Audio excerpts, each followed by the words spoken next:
Las catacumbas del Vaticano guardan un silencio absoluto, envuelto en sombras y secretos. Durante siglos, solo algunos elegidos han pisado ese suelo sagrado, inmersos en un laberinto donde cada piedra parece susurrar historias olvidadas. Los pasillos estrechos son laberintos que exhalan un olor a muerte y humedad antigua, y la luz vacilante de las antorchas proyecta sombras distorsionadas en las paredes. Caminar allí es como atravesar un valle donde el pasado vive en cada grieta y donde el aire parece envenenado por secretos ocultos. No es raro sentir que alguien te observa, incluso cuando todo está en silencio. Dicen que el Vaticano oculta las catacumbas de las miradas curiosas, no por un simple deseo de sigilo, sino por una necesidad mayor de contención. Allí, entre criptas selladas y cámaras ocultas, descansan no solo mártires y papas, sino fragmentos de algo que nunca debió salir a la luz. Registros secretos guardan descripciones de fenómenos extraños ocurridos en las profundidades, luces que se encienden sin llama, gritos ahogados que resuenan de la nada. Son manifestaciones que desafían la lógica, perturban la fe y dejan incluso a los exorcistas más devotos temblando de miedo. Pocos se atreven a descender allí solos. Quienes lo hacen nunca vuelven a ser los mismos. Aquellos que regresan hablan con voz temblorosa de una oscuridad que parece tomar forma y de visiones que solo aumentan la tensión en la iglesia. Hay rumores de que las propias paredes de las catacumbas están impregnadas de una presencia maligna que resiste bendiciones y exorcismos. Cada centímetro del espacio parece imbuido de un poder antiguo, y quienes bajan sienten una extraña sensación de pisar un terreno profano, incluso bajo el Vaticano.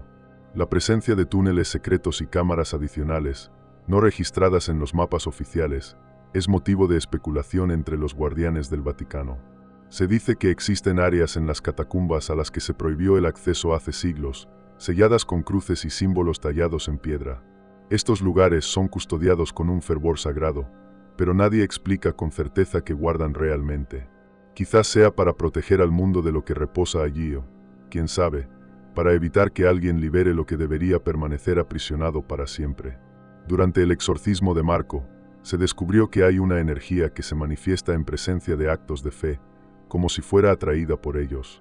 Muchos creen que es esa energía la que hace las catacumbas tan peligrosas, amenazando con consumir a quienes desafían su oscura tranquilidad. Y es esa misma energía la que, a lo largo de los años, ha ganado fuerza en secreto, resistiendo los intentos de la Iglesia de eliminarla. Pero lo que causa más temor a los pocos que conocen la verdad es el hecho de que, a pesar de siglos de intentos, la Iglesia nunca ha logrado purificar completamente esos corredores. En el Vaticano, todos saben, aunque en susurros, que el mal allí contenido no es común. Es una presencia antigua, algo que ha resistido a la misma Iglesia y que, en silencio, espera pacientemente manifestarse.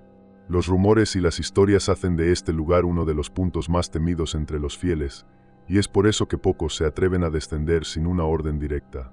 Quienes lo hacen son tratados con admiración, pero también con cierto distanciamiento. Saben que no volverán a ser los mismos, ya que las catacumbas exigen un precio muy alto a quienes se atreven a desafiar sus secretos. Entre los corredores del Vaticano, donde antiguas paredes resguardan documentos y secretos prohibidos, circula una leyenda susurrada entre los miembros más altos de la Iglesia, la profecía del Anticristo. Esta antigua profecía, oculta en las entrelíneas de los registros vaticanos, habla de un nacimiento profano que marcaría el inicio de una era de tinieblas. Solo unos pocos privilegiados conocen la leyenda, pero quienes la han estudiado creen que el evento ya está en marcha, marcado por señales que solo ojos preparados pueden reconocer. La amenaza del Anticristo no es algo de lo que se hable en voz alta. La profecía, guardada en absoluto secreto, es tan antigua que muchos creen que fue traída en los primeros años del cristianismo. Describe que el Anticristo no nacería entre los comunes, sino en suelo sagrado, en un lugar destinado a ser puro. Esa es la razón de tanto miedo y secreto.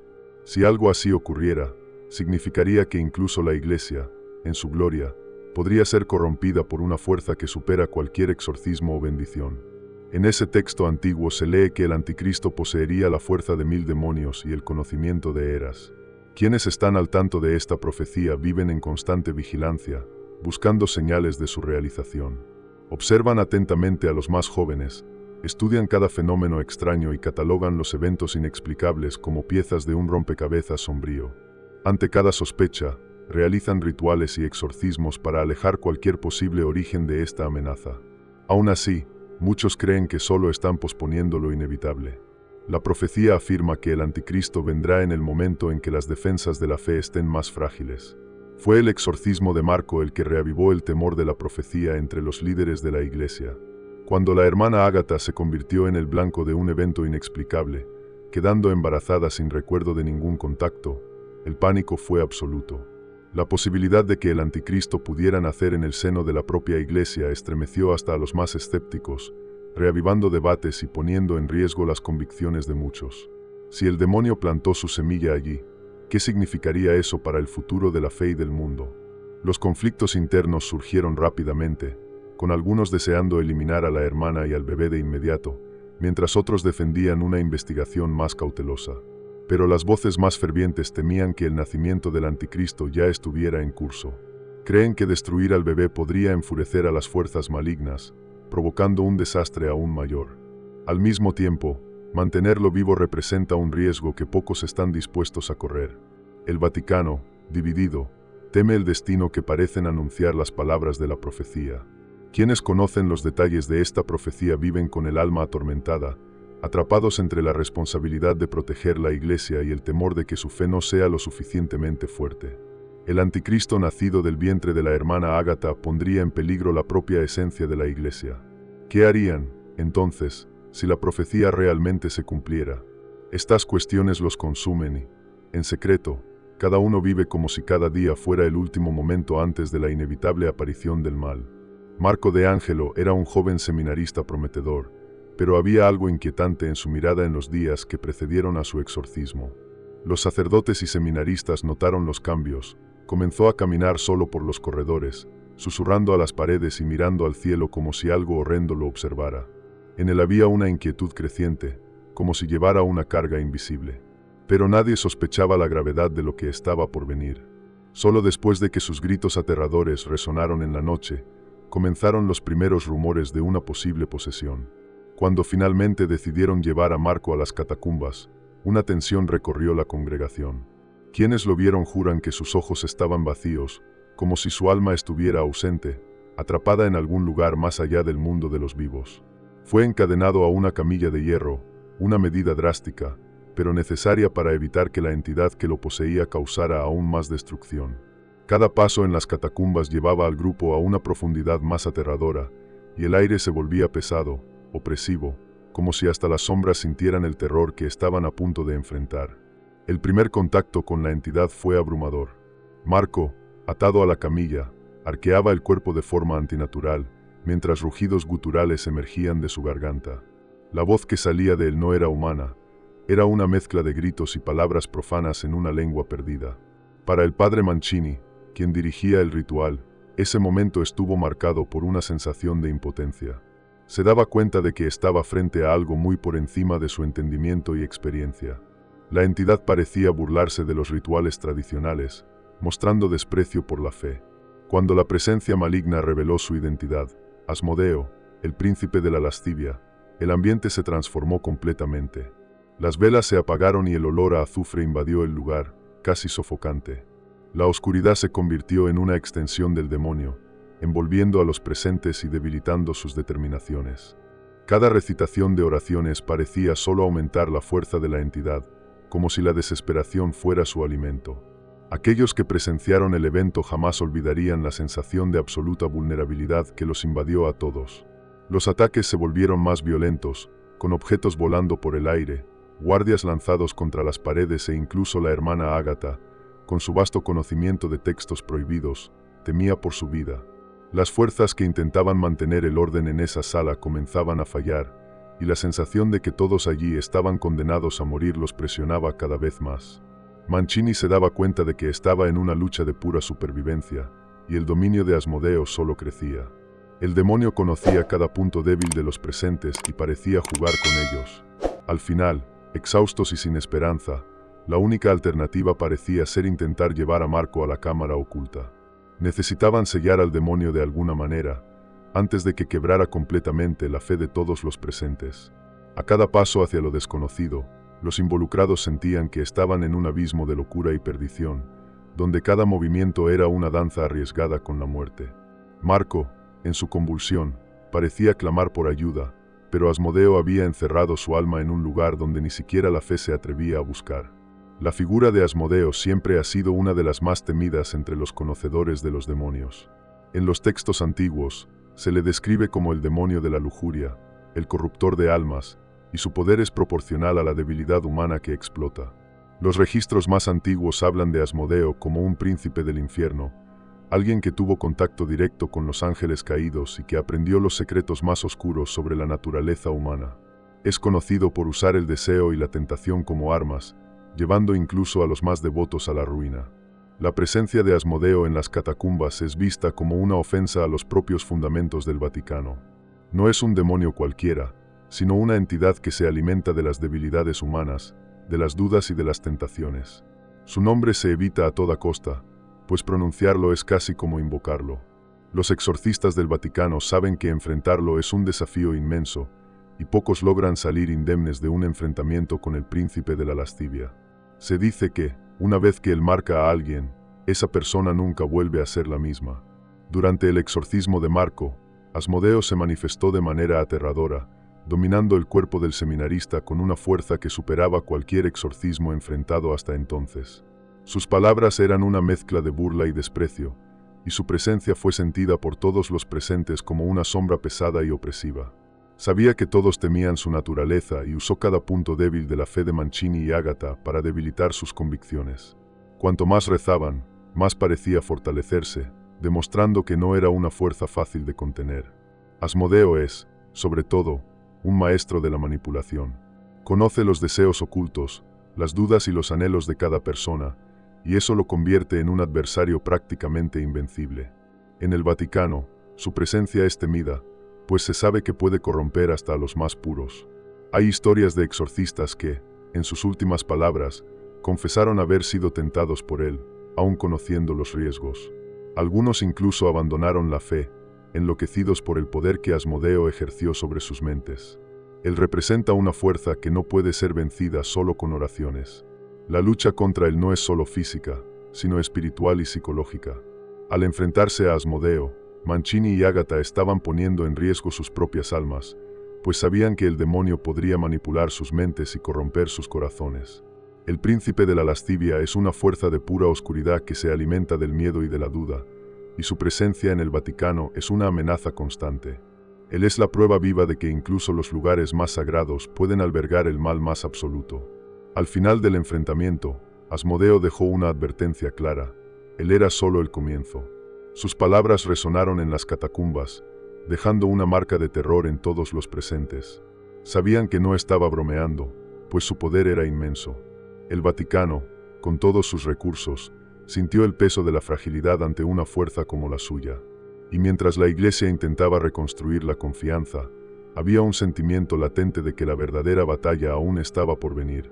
Entre los secretos mejor guardados del Vaticano está la existencia de una orden secreta, conocida solo como los Guardianes de las Sombras. Esta orden está compuesta por exorcistas y monjes seleccionados entre los más valientes y devotos, cuya misión es proteger el Vaticano de los horrores que residen en sus profundidades. Nadie sabe con certeza cuántos son o dónde viven, pero el rumor de su existencia circula entre los muros, principalmente entre los altos escalones. Son hombres y mujeres preparados para enfrentar el mal, incluso cuando éste se manifiesta de forma insoportable. Los guardianes de las sombras son elegidos desde muy jóvenes, pasando por años de entrenamiento en prácticas de exorcismo y rituales antiguos. Sus conocimientos van más allá de los libros sagrados, incluyendo textos que han sido prohibidos por la Iglesia y rituales de defensa casi perdidos en el tiempo. Aquellos que son aceptados en la orden nunca más llevan una vida común. Son tratados con respeto y cierta distancia, pues todos saben el precio que pagan para mantener la seguridad del Vaticano. Pero ese aislamiento también significa que, cuando algo sale mal, están solos. Estos guardianes son los primeros en ser llamados cuando hay una manifestación demoníaca fuera de control. Ellos tienen la responsabilidad de explorar las catacumbas y enfrentar a las entidades más antiguas y poderosas que allí residen. Durante el incidente con Marco, varios de los guardianes fueron enviados para contener la situación, pero pocos sabían a qué se enfrentarían realmente. No es raro que muchos no regresen de misiones como esta, desapareciendo sin dejar rastro o enloqueciendo con lo que enfrentaron. La orden es conocida por ser extremadamente disciplinada y silenciosa, pero el enfrentamiento con Asmodeo trajo una carga que sacudió incluso a los más experimentados. Algunos miembros hablan, en secreto, de un sentimiento de agotamiento, como si las fuerzas de las tinieblas se estuvieran volviendo más poderosas y resistentes con cada nuevo exorcismo. Aún así, permanecen firmes en su misión, pues saben que su deber no es una elección, sino una responsabilidad que pocos soportarían. Llevan consigo las marcas invisibles de las batallas que han librado. Quienes entran en la orden son instruidos para no hablar nunca sobre sus misiones, ni siquiera entre ellos. El silencio es una regla, y la vigilancia es constante. Cada miembro sabe que la misión puede significar la pérdida de su propia alma, pero la fe y la disciplina los mantienen en pie. Sin embargo, últimamente, algunos de los guardianes han sentido que algo ha cambiado. Las fuerzas demoníacas parecen más audaces, como si supieran que algo mayor está por venir. Esto deja a todos en alerta, con una tensión silenciosa creciendo entre ellos. La presencia de Asmodeo fue un punto crítico para la orden, pues evidenció las limitaciones incluso de los más experimentados. Ahora se preguntan si están preparados para enfrentar lo que está por venir. Al fin y al cabo, si un príncipe demoníaco como Asmodeo los desestabilizó tanto, ¿qué ocurriría si algo aún peor escapara de las profundidades? Los guardianes de las sombras saben que no pueden vacilar, pero la duda comienza a extenderse entre ellos.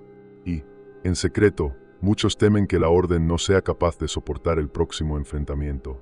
La reliquia de San Pedro es más que un simple símbolo religioso. Pocos saben que ese fragmento de la cruz del apóstol no se guarda solo por su valor histórico y espiritual, sino por un poder que no todos comprenden. Los pocos que han tenido la oportunidad de sostener esta reliquia describen una sensación de calor y luz intensos, como si una fuerza sagrada habitara ese pequeño pedazo de madera. Se dice que solo almas de fe inquebrantable pueden tocarla, pues, de lo contrario, la reliquia rechaza a los impuros, provocando desde quemaduras hasta crisis de pánico. Durante siglos, la reliquia se ha guardado en una caja de madera con cerraduras reforzadas, sellada con bendiciones y oraciones de altares específicos del Vaticano. Quienes la vigilan creen que el objeto posee una energía inusual, una especie de barrera contra las tinieblas que constantemente intentan invadir los muros del Vaticano. Se cree que, al estar cerca de la reliquia, las entidades malignas se debilitan, como si la esencia de San Pedro aún estuviera viva y alerta, protegiendo el lugar y las almas de quienes lo custodian. Sin embargo, esa protección no es infalible.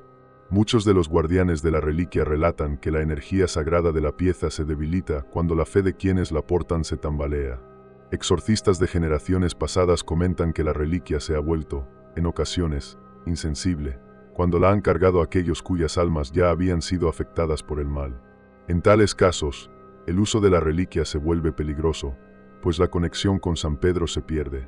La Iglesia, consciente de ello, utiliza la reliquia solo en momentos extremos, para no desgastar su poder. Cuando el padre Mancini llevó la reliquia hasta Marco, sabía que estaba arriesgando su propia vida y fe. La reliquia parecía vibrar en sus manos, como si estuviera reaccionando a la presencia de Asmodeo. La luz dorada que emanaba de ella era la única esperanza en medio de la oscuridad. Sin embargo, el propio Mancini sintió un conflicto interior.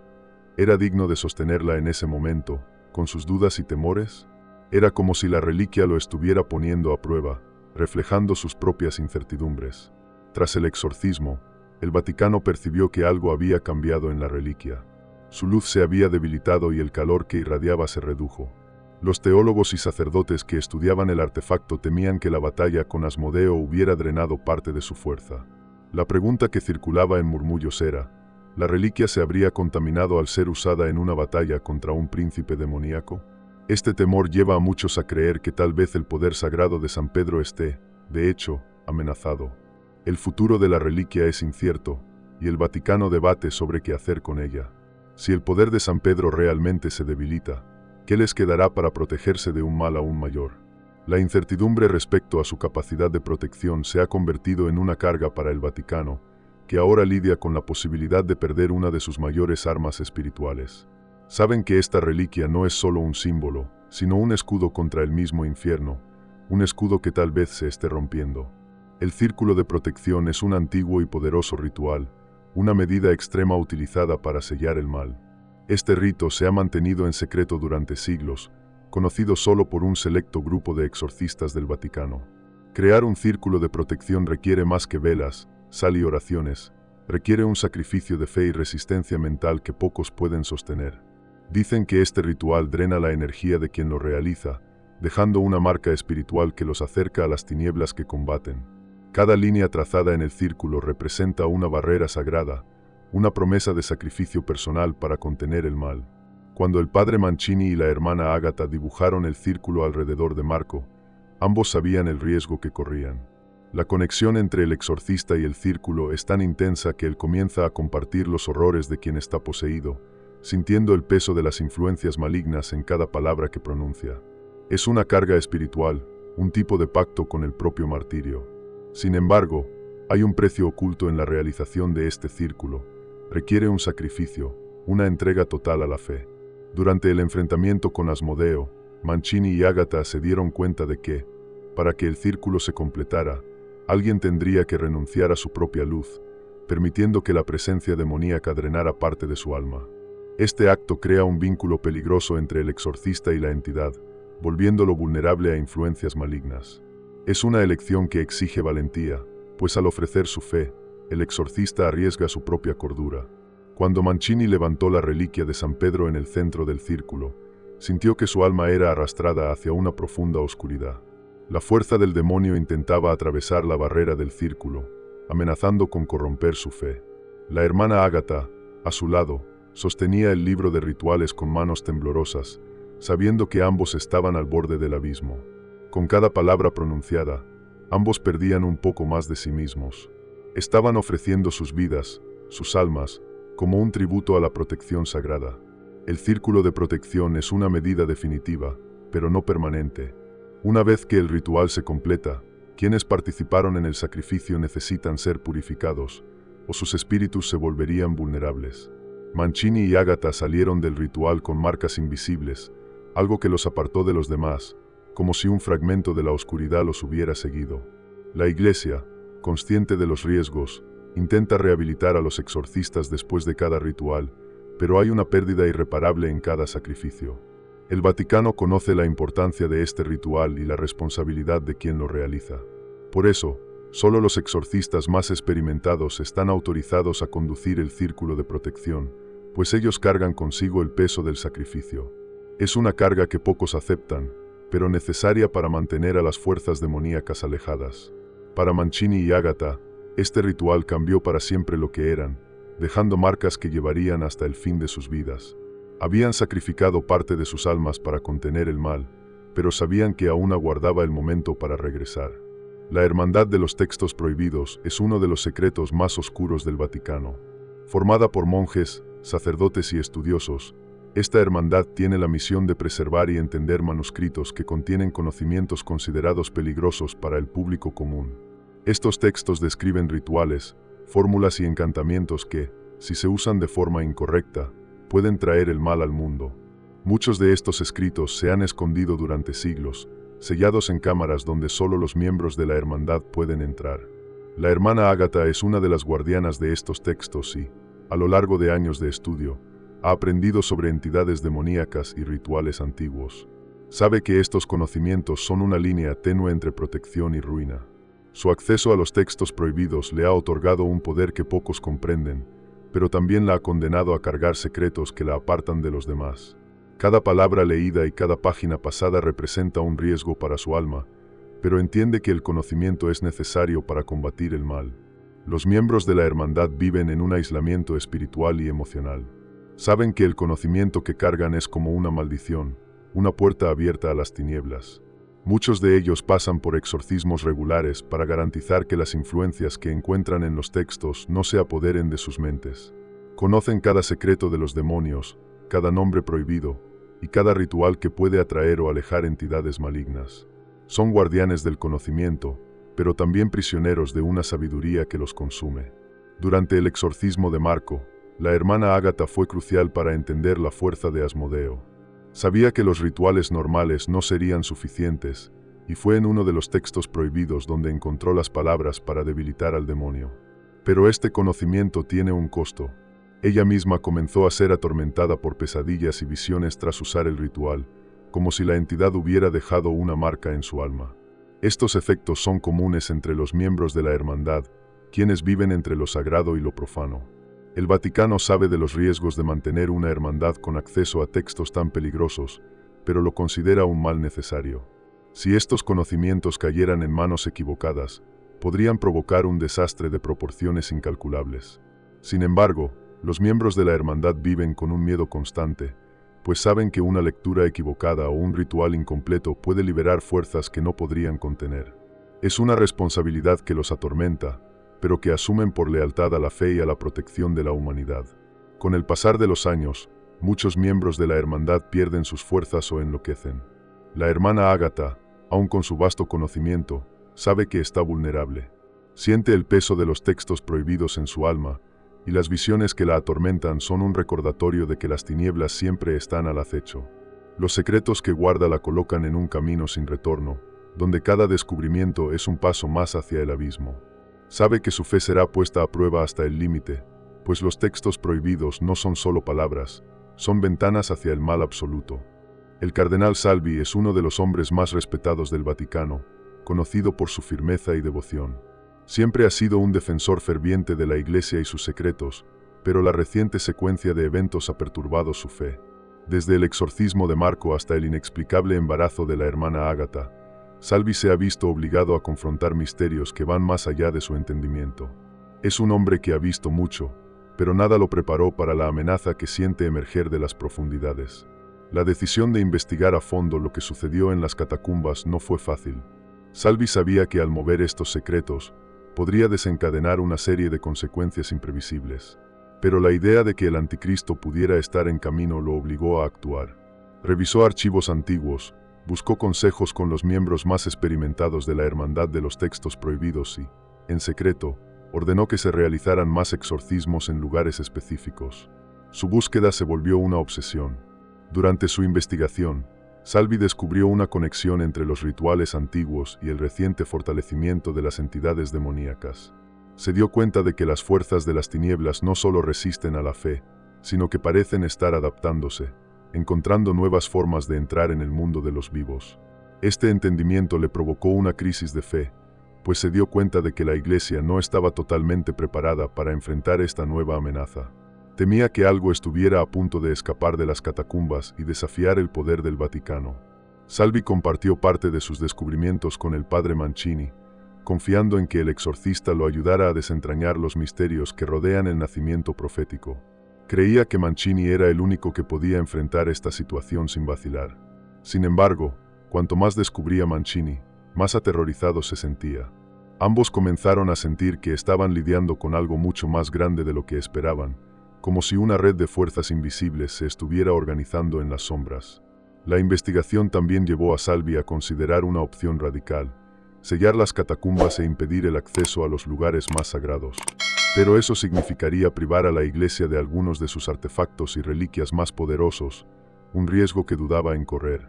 Sabía que, sin acceso a las cámaras antiguas, perderían el control sobre cualquier manifestación que surgiera.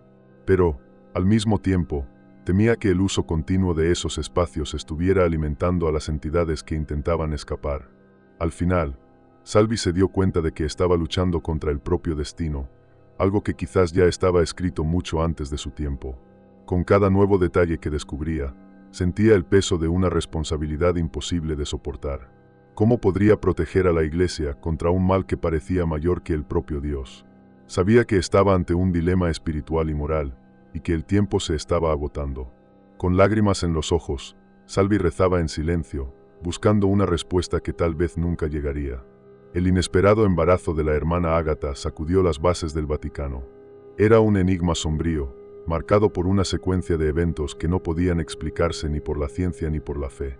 La hermana Ágata, que siempre había sido devota, jamás había tenido ningún tipo de relación fuera de los votos sagrados. ¿Cómo, entonces, llevaba una vida dentro de sí?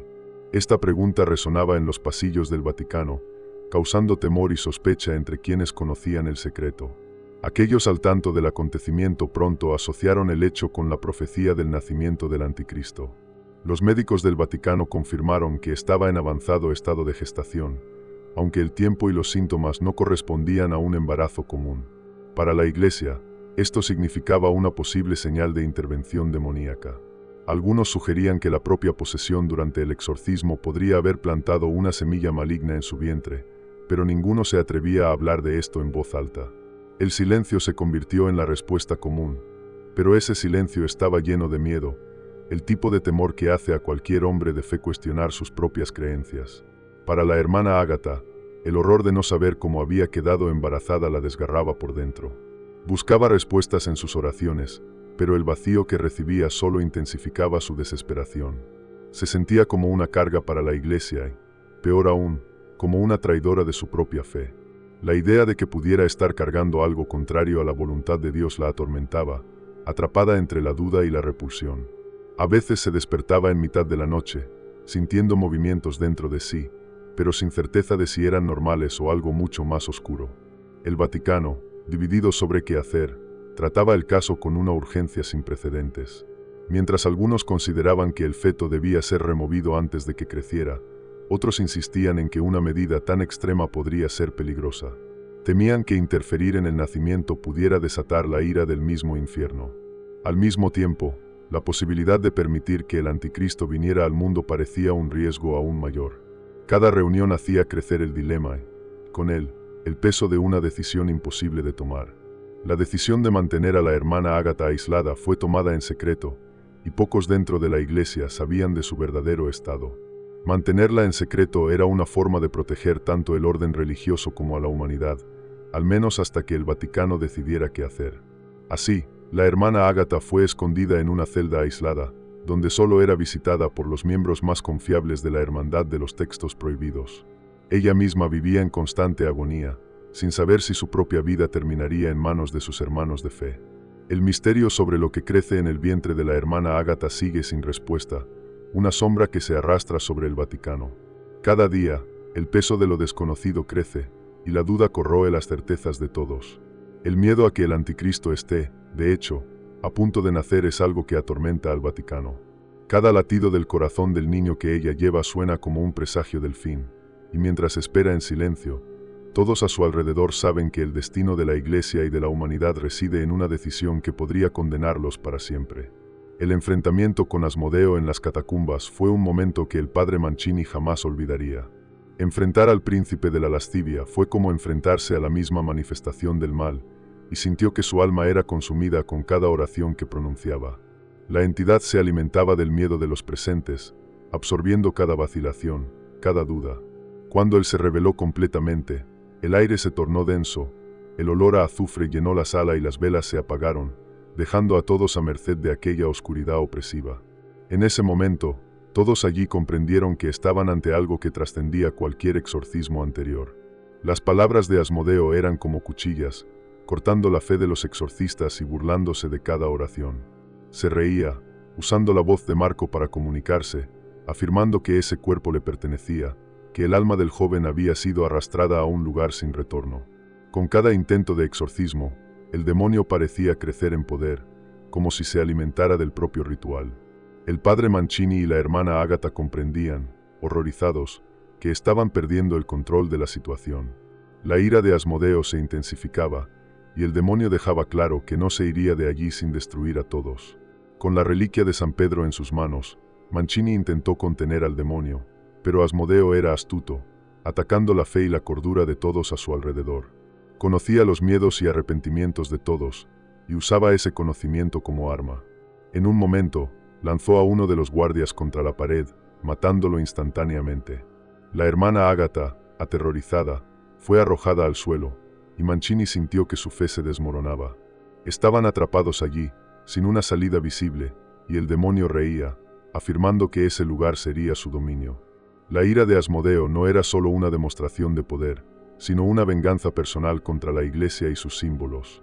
Acusaba a los exorcistas de ser hipócritas, de pensar que sus oraciones eran suficientes para mantenerlo alejado. Juró que cada uno allí conocería la verdadera desesperación y que la luz de Dios no podría protegerlos.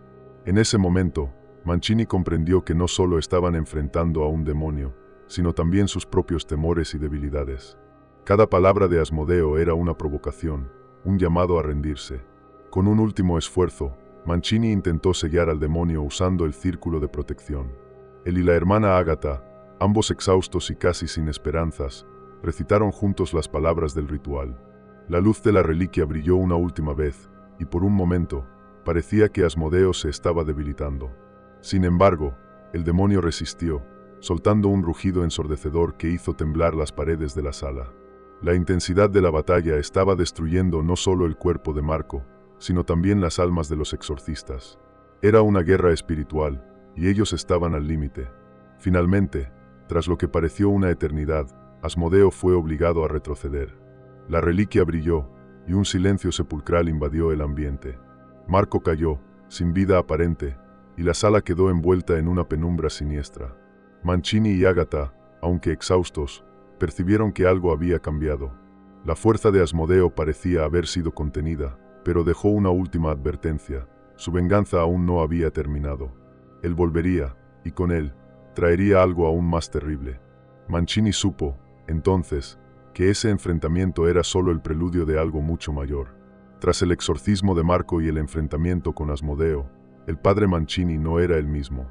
Siempre había tenido una fe inquebrantable, creyendo que su labor como exorcista era una misión sagrada, pero el encuentro con el príncipe de la lascivia sacudió sus convicciones más profundas.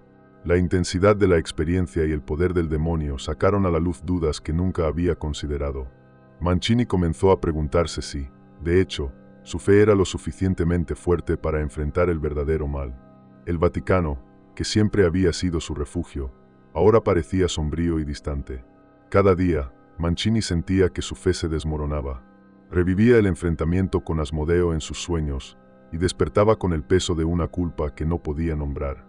Las palabras del demonio, burlándose de su creencia, resonaban en su mente como un veneno. Se preguntaba si, tal vez, la fe era insuficiente contra el tipo de oscuridad que había enfrentado. Mancini buscaba consuelo en la oración, pero incluso eso parecía en vano. El vacío que sentía era profundo, como una herida abierta que no cicatrizaba. La duda corroía su espíritu, y comenzó a alejarse de los demás. Aislado, pasaba horas reflexionando sobre lo que había ocurrido en las catacumbas, reviviendo cada momento, cada decisión, tratando de encontrar algo que justificara el fracaso.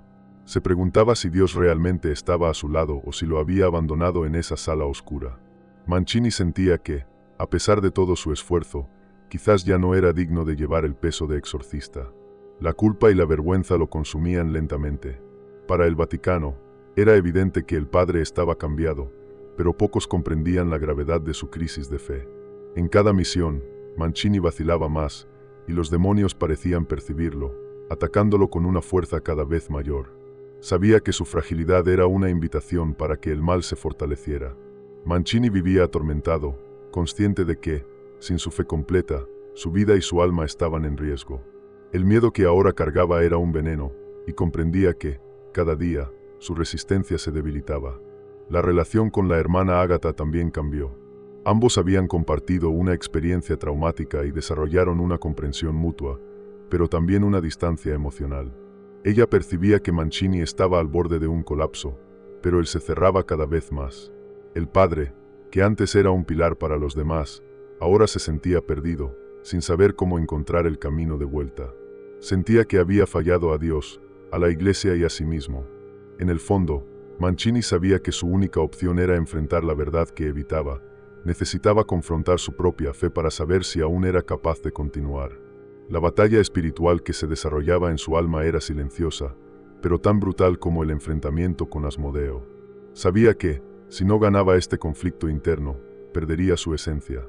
Y, tal vez, al perder la fe, él mismo se volvería vulnerable a las fuerzas que siempre había jurado combatir.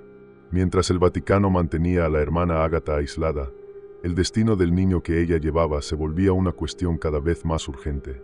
Los miembros más experimentados de la Iglesia debatían interminablemente sobre qué debía hacerse. Era arriesgado permitir el nacimiento, pero eliminar al niño era algo que pocos aceptaban. La posibilidad de que el bebé fuera el anticristo aterrorizaba a todos, pero aún quedaba la esperanza de que pudiera nacer libre de influencias demoníacas. La duda dividía al clero, creando un conflicto profundo entre fe y pragmatismo. Cada día que pasaba, el niño crecía en el vientre de la hermana Ágata, y el Vaticano monitoreaba cada movimiento, cada latido, en busca de señales que indicaran su verdadera naturaleza. Muchos de los religiosos involucrados evitaban mirar a la hermana directamente, temiendo lo que pudiera llevar dentro. Este misterio se volvía un peso insoportable, y hasta los médicos responsables de la gestación mostraban signos de incomodidad y aprensión. El Vaticano temía que, al permitir el nacimiento, estuvieran liberando una fuerza maligna imposible de controlar. La hermana Ágata, por su parte, intentaba mantener la serenidad, pero sentía que algo inusual crecía dentro de ella. Se despertaba en mitad de la noche, sintiendo el cuerpo pesado y la mente perturbada por sueños oscuros. En estas visiones, se veía rodeada por sombras que susurraban palabras antiguas y desconocidas. Se sentía cada vez más distante de la vida que había conocido, y un sentimiento de profunda soledad la consumía. Sabía que estaba siendo vista con sospecha, pero lo peor era no tener respuestas sobre lo que estaba ocurriendo dentro de sí. Con el paso del tiempo, el Vaticano tomó una decisión. Si el bebé mostraba cualquier signo de influencia demoníaca al nacer, sería inmediatamente separado de la hermana Ágata y aislado. Intentarían criarlo en secreto, vigilado por exorcistas y monjes entrenados para detectar señales de posesión. Sin embargo, esta elección traía consigo un dilema moral. ¿Cómo tratar a un niño como una amenaza antes de que demostrara cualquier inclinación hacia el mal? La cuestión se volvía cada vez más compleja, y el Vaticano vacilaba, sin saber si estaban tomando la decisión correcta. Algunos sacerdotes creían que el propio nacimiento del niño sería una prueba para la Iglesia. Si realmente fuera el anticristo, el Vaticano debería enfrentarlo, pero si fuera un niño inocente, entonces sería una bendición divina. Para estos religiosos, el nacimiento era una prueba de fe, algo que obligaría a la Iglesia a confrontar sus propios dogmas y límites. Sin embargo, el miedo a estar lidiando con algo que superara su comprensión y poder hacía que muchos mantuvieran reservas. El destino del niño sigue siendo una cuestión sin respuesta, un dilema que atormenta al Vaticano y a la hermana Ágata. Mientras se acerca el día del parto, la tensión aumenta, y todos esperan, temiendo lo que traerá el futuro. Saben que, cualquiera que sea la elección, podría cambiar el destino de la Iglesia y del mundo. El nacimiento de este niño será el momento decisivo, un evento que, para algunos, marcará el inicio de una nueva era de luz o tinieblas. Las últimas palabras de Asmodeo resonaban constantemente en la mente del padre Mancini y de todos los que presenciaron el enfrentamiento. «Esto es solo el comienzo», dijo con una voz cargada de odio y convicción. Para Mancini, esas palabras no eran una amenaza vacía, sino una profecía sombría que presagiaba una oscuridad aún mayor. La batalla contra el príncipe de la lascivia había sido aterradora, pero la sensación de que fuerzas aún más poderosas esperaban su oportunidad lo dejaba con un peso en el corazón. La advertencia de Asmodeo se convertía en un fantasma que lo perseguía. Los teólogos del Vaticano comenzaron a estudiar las escrituras antiguas y los textos prohibidos en busca de cualquier pista que explicara lo que Asmodeo podría haber planeado. Había una creciente inquietud entre los estudiosos, ya que cada fragmento que encontraban parecía indicar que el mundo espiritual estaba a punto de ser sacudido de una manera nunca vista. Entre murmullos, barajaban la posibilidad de que otros príncipes del infierno estuvieran despertando. La idea de un levantamiento de demonios traía consigo la posibilidad de que el propio infierno se estuviera preparando para algo grandioso. Algunos miembros de la Hermandad de los Textos Prohibidos relataron sueños y visiones perturbadoras tras el exorcismo de Marco. En sus meditaciones, veían sombras aún más densas, acompañadas de voces susurrantes que prometían venganza y caos. Para los guardianes de las catacumbas, el ambiente en el Vaticano había cambiado. Sentían que los rituales diarios de protección se estaban volviendo menos eficaces, como si la presencia maligna fuera ahora parte intrínseca de ese lugar. Muchos comenzaron a temer que el propio exorcismo hubiera debilitado la línea que separa el mundo de los vivos y de los muertos. El cardenal Salvi, que siempre había mantenido una postura firme, ahora cargaba en su mirada una tensión visible. Sabía que las palabras de Asmodeo no eran una simple provocación. Como alguien con acceso a los registros más antiguos y a los secretos más oscuros de la Iglesia, conocía historias de demonios que habían intentado, en otras épocas, penetrar las barreras del Vaticano. Pero lo que temía ahora era que, esta vez, el mismo Asmodeo hubiera creado una brecha imposible de sellar. Las cámaras y criptas ya no estaban seguras, y el cardenal se sentía cada vez más impotente ante lo que no comprendía. En secreto, la Iglesia comenzó a tomar medidas extremas para reforzar sus defensas. Se instituyeron nuevos rituales de purificación, y exorcistas de otras regiones fueron convocados para intensificar la vigilancia. Pero la sensación de que algo terrible estaba por suceder no disminuía. Para muchos, parecía que el Vaticano se estaba preparando para una batalla que sabían que no podrían ganar. Mancini, perturbado, se preguntaba si la fe y la fortaleza de la Iglesia serían suficientes para resistir el mal que sentía aproximarse. Las palabras de Asmodeo resonaban en su mente como una maldición que reverberaría eternamente. La certeza de que algo mayor y más peligroso aún estaba por venir atormentaba a cada uno de los presentes.